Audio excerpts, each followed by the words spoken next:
मुखिया अखिलेश यादव के खिलाफ आजमगढ़ से चुनावी मैदान में उतरे दिनेश लाल यादव निरहुआ इन दिनों खूब पसीना बहा रहे हैं। आसमान से बरसती आग और अंगारे सी दहकती कंक्रीट की कालीन पर चलकर निरहुआ सबका साथ सबका विकास का नारा लेकर जनता के बीच पहुंच रहे हैं। बड़े बुजुर्गों से जीत का आशीर्वाद ले रहे निरहुआ अपने नाम के मुताबिक निरहुआ रिक्शा वाला बनकर भी लोगों को खूब लुभा रहे हैं।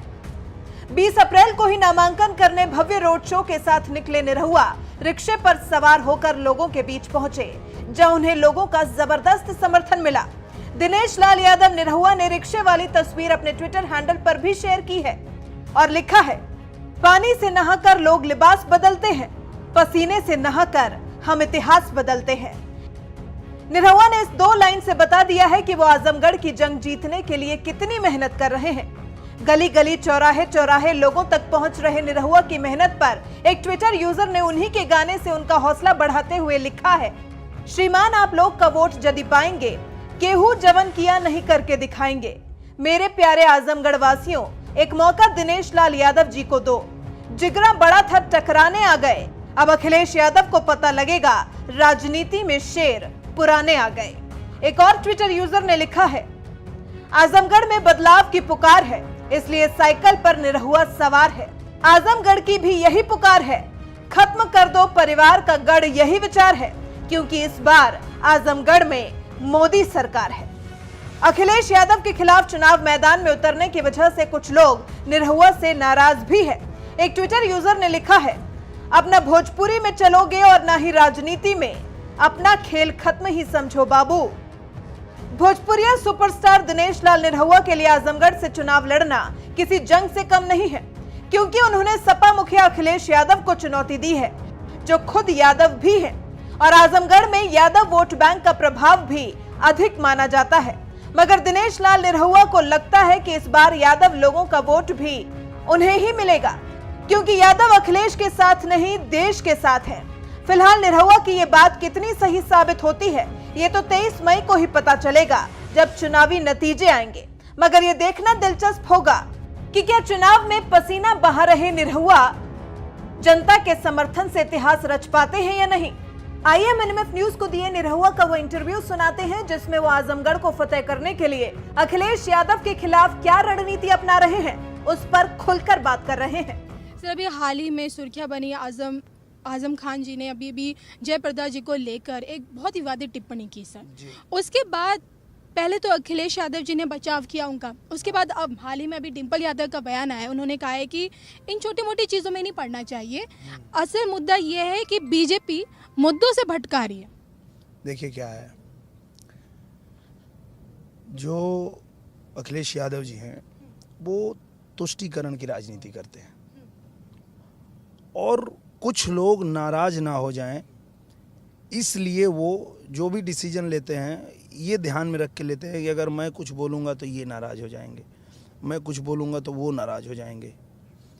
तो वो आजम खान साहब जैसे लोगों को खुश रखने के लिए एक कलाकार पे भद्दी टिप्पणी होती है और चुप रहते हैं, ऊपर से उसकी सफाई भी देते हैं। इससे पता चलता है कि वो कितने लाचार हैं। किसी भी इंसान को इतना लाचार नहीं होना चाहिए।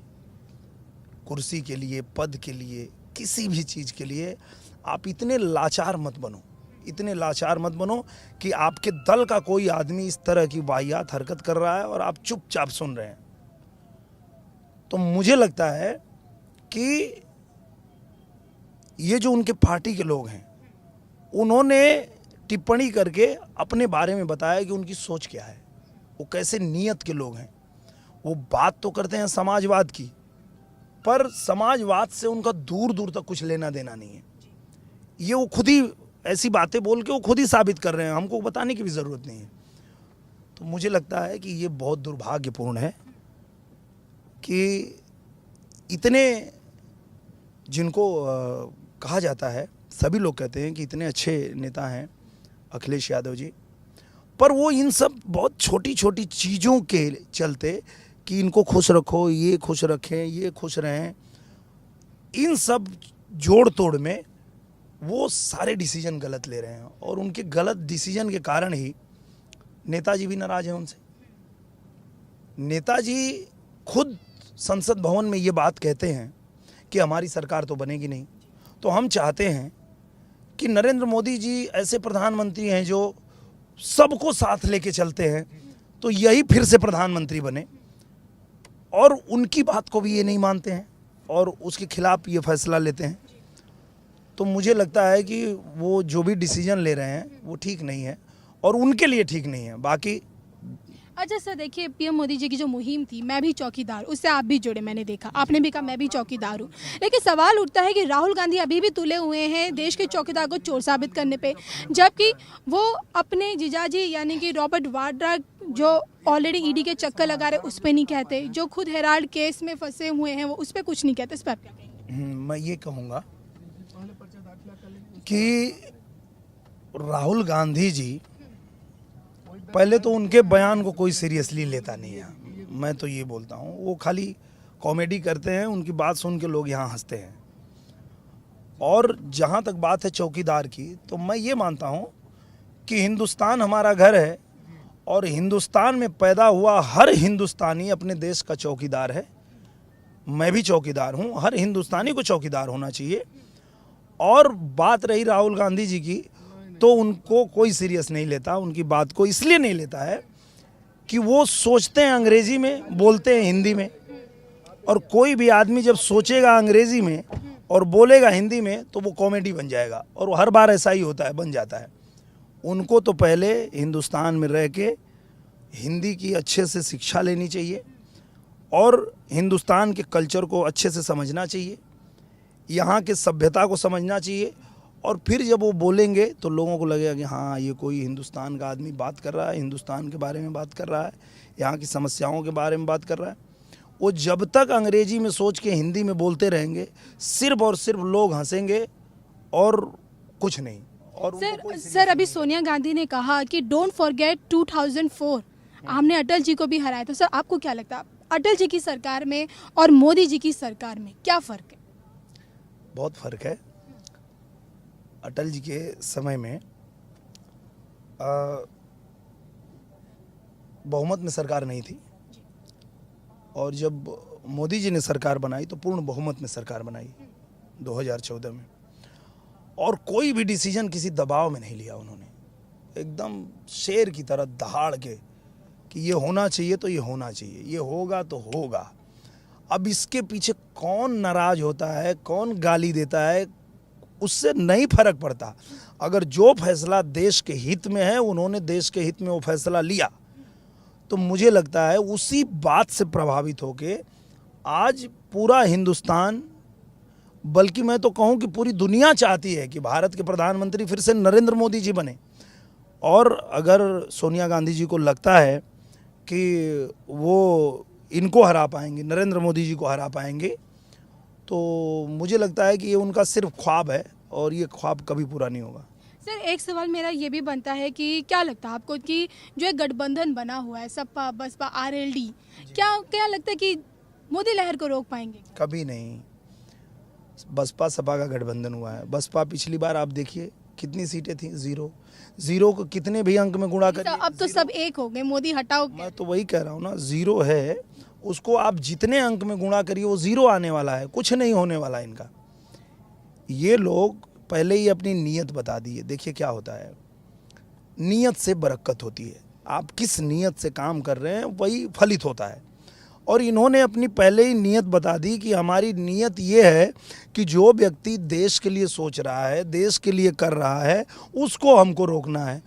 जनता समझ गई कि ये लोग तो पागल हो गए हैं, ये क्या कर रहे हैं, एक आदमी अच्छा कर रहा है उसको रोकना क्यों भाई। तुमको अगर चुनाव लड़ना है, अकेले चुनाव लड़ो तुम, और अगर तुमको गठबंधन करना भी है तो भारतीय जनता पार्टी की तरह करो।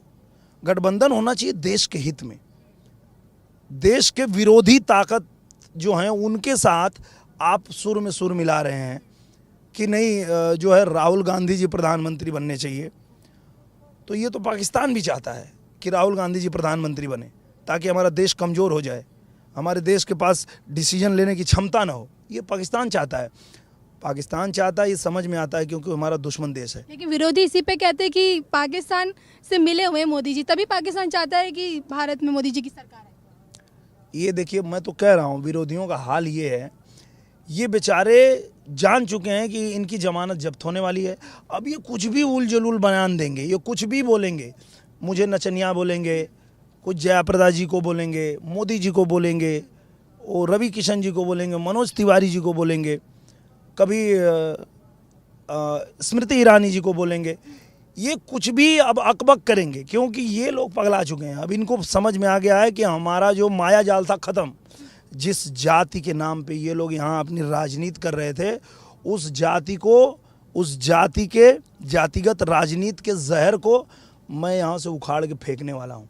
ऐसा उखाड़ के फेंकूंगा कि ये जो आज तक इनकी जो ये चलती रही है जाति के नाम पे, और उनको भी पता है कि अब ख़त्म हो जाएगा, ये छोड़ने वाला नहीं है, तो इसलिए वो बौखलाए हुए हैं, ये उलझुल बयान दे रहे हैं लोग। सर, मैंने आपकी प्रेस कॉन्फ्रेंस पूरी सुनी और मैंने आपकी एक बात मैंने जो सुनी वही सुनी कि मरते दम तक मेरे अंदर देशभक्ति रहेगी, राष्ट्रवाद अंदर रहेगा। लेकिन सर, जो अभी कांग्रेस का घोषणा पत्र आया खासकर राष्ट्रवाद को लेकर कि जो जम्मू कश्मीर में जो धारा लगी 307 उसको छेड़ेंगे नहीं, जो राष्ट्रद्रोह का कानून है उसे हटाई देंगे सरकार में आती, अस्पा का रिव्यू करेंगे। सर, इस पर आप क्या कहेंगे? आप उनके घोषणा पत्र को, कांग्रेस के घोषणा पत्र को आप किस तरह से देखते हैं? मैं ये देखता हूँ कि भाई साहब, आप कभी सरकार में आएंगे नहीं, आपके घोषणा पत्र की ज़रूरत ही नहीं है। आपकी सोच जो है पूरा देश समझ रही है कि आप क्या सोचते हैं और किस तरह सोचते हैं। इस देश का हित क्या है, अहित क्या है, ये देश के लोग अच्छे से जानते हैं। तो आप जो मन करे वो घोषणा पत्र बनाते रहिए। आप कभी सरकार में आने वाले नहीं हैं। वो घोषणा पत्र बनाइए, घर में बैठ के खुद ही पढ़िए, जनता उस पर भरोसा करने वाली नहीं है। अगर मान लीजिए अगर से आजमगढ़ की जनता आपको तहे दिल से जिताती है, और हमारी भी उम्मीद है पूरी, जिस तरह से आप मेहनत कर रहे हैं, तो ऐसे में एक सवाल ये बनता है कि आपने ज़मीनी स्तर पे देखा है, तो पहला काम क्या करना चाहिए? पहला काम तो मैं वो करना चाहूँगा जो करने के लिए मुझे मुख्यमंत्री जी ने भेजा है। सबसे पहले आजमगढ़ के लोगों को आज तक धोखे में रखकर और उनको इमोशनली ब्लैकमेल करके जाति के नाम पे अखिलेश यादव जी उनको भरमा करके अपने पीछे पीछे घुमाते रहे। वो चाहते हैं कि वो पढ़े लिखे नहीं। अभी कल ही वो आए यहाँ पर्चा दाखिला के लिए, और उन्होंने कहा, उनकी बात सुन के मैं दंग रह गया कि ये किस तरह की राजनीति कर रहे हैं आप। उन्होंने कहा कि परीक्षा की ज़रूरत क्या है, बच्चे दौड़ निकाल लें, बस उनको भर्ती कर दिया जाए, उनको परीक्षा देने की ज़रूरत नहीं है। तो ये सोच उनकी बताती है कि वो किस तरह की राजनीति कर रहे हैं। वो चाहते हैं कि यहाँ के बच्चे जो हैं वो पढ़े ना, अनपढ़ रहें। अगर कोई बच्चा स्कूल नहीं गया, उसका बाप पूछेगा बेटा स्कूल क्यों नहीं गए, तो बच्चा कहेगा ना कि क्यों स्कूल जाऊँ, परीक्षा तो होनी नहीं है, मैं तो खाली दौड़ूंगा और मैं नौकरी पा जाऊँगा। तो वो चाहते हैं कि यहाँ के लोग अनपढ़ रहें और वो उनको गुलाम बना करके अपने पीछे पीछे घुमाते रहें और लोग उनके नाम की माला जपते रहें। अगर लोग पढ़ लिख लिए तो उनका विरोध करेंगे, क्योंकि वो गलत राह पे चल रहे हैं, वो गलत राजनीति कर रहे हैं। ये लोगों को पढ़ेंगे लिखेंगे समझ आ जाएगा, तो इसलिए वो नहीं चाहते हैं। पर हमारे मुख्यमंत्री जी योगी आदित्यनाथ जी सबसे पहले चाहते हैं कि आजमगढ़ में विश्वविद्यालय बने, और जैसे ही ये चुनाव खत्म होगा पहला काम तो यही करने वाले हैं हम लोग कि पहले हम विश्वविद्यालय का निर्माण यहाँ शुरू करेंगे। उसके बाद बहुत सारी चीज़ें हैं, एक एक करके करेंगे, बहुत सारा काम है।